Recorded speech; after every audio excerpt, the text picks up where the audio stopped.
here and supporting this here, and welcome everybody to this most historic occasion and this most historic town. And what happened here in 1863, I think today we're going to see a turning of the tide, because we have not really heard the truth of the arguments made on the other side on what happened. And we're dealing with a government and leadership in Harrisburg that wants to close their ears to what's happened during this election, and sadly many in the media that are complicit and want to write off what happened. So for me, on this battlefield and remembering what happened 157 years ago, especially 157 years ago last week, where Abraham Lincoln gave his most famous address, and I think his final sentence captures why we're here today. He said that this nation, under God, shall have a new birth of freedom, and that government of the people, by the people, for the people, shall not perish from the earth. And everything is at stake in what happened during this election cycle. Everything. The Republic is at stake. This is no game for us. And for any veteran in this room here who wore the uniforms, such as Brigadier General Scott Perry, thank you for being here, sir. Put their lives on the line here fighting for a country, and to see that there's a group in this state and country willing to throw away our valuable and precious freedoms here for power. You know, for me,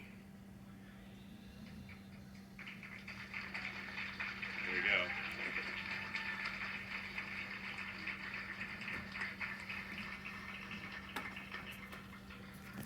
And Mr. Mayor, it's going to be a fantastic hearing today. Despite pleas from our citizens, the governor refuses to even consider that there was any shenanigans in the elections here in our state. A state of 13 million people, and he wants a discount because his guy won, that nothing bad happened, and that's just unacceptable. If there's any hint of fraud out there, we need to investigate. Any governor serving the people, this Commonwealth, would put aside his petty politics, and find out the truth, if anyone was defrauded. And at this point here, he's unwilling to do that. Let me point out some hard facts here. We are in Adams County, named after our second president, John Adams, who famously said, "Facts are stubborn things."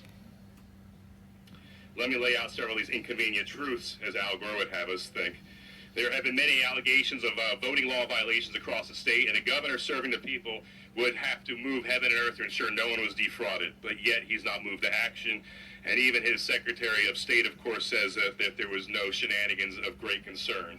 And I'll remind everyone that I was a no vote on the confirmation of Kathleen Bookvar 4 times that I interacted with her. I asked her, why are elections in Afghanistan more secure than in Pennsylvania?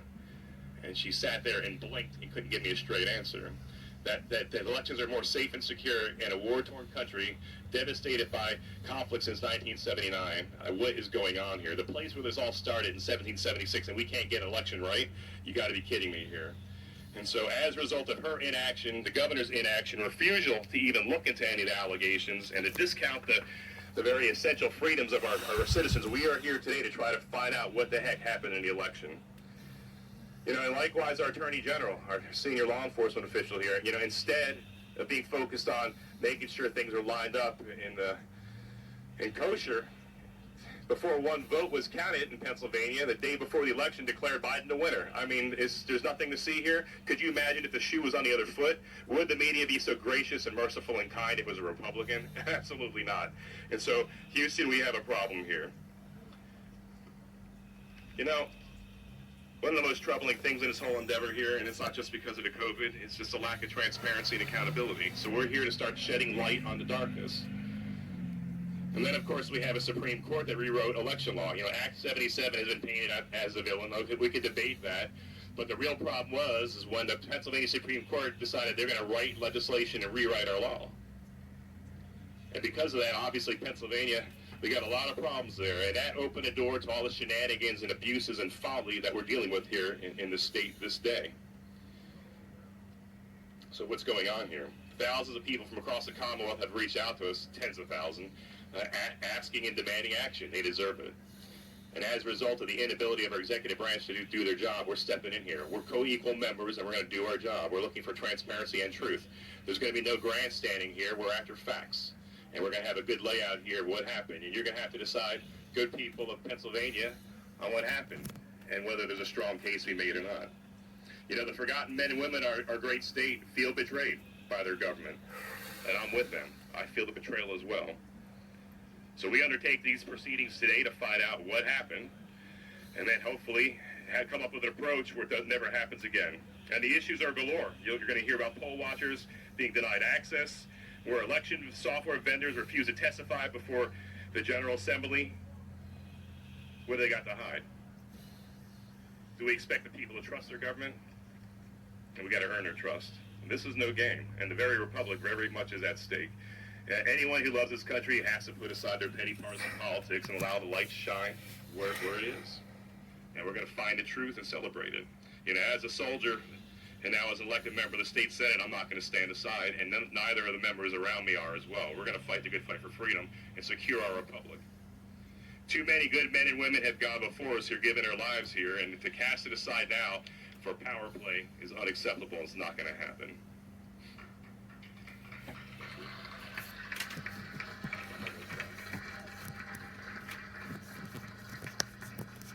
We do our great men and women in uniform and those who can lay down their lives and gain a last full measure of devotion a great disservice if we stand aside and allow bureaucrats and corrupt politicians to steal their voice and maybe even steal an election. We'll find out. John 8:3, thank you. John 8:3-6 says that if Jesus set you free, you're free indeed. We're going to walk as free people in Pennsylvania. This is where it all started.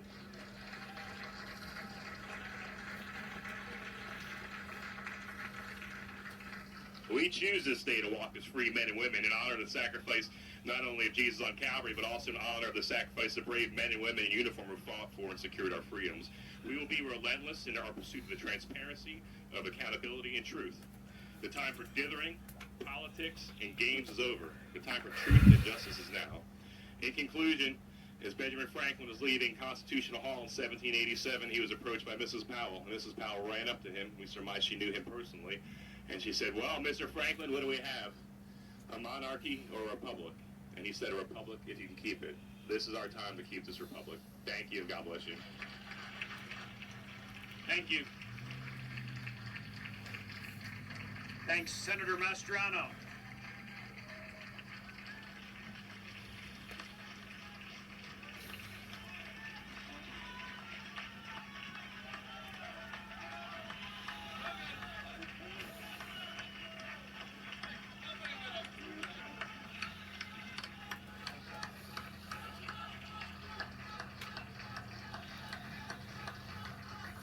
We turn now to the introductions of our House and Senate members.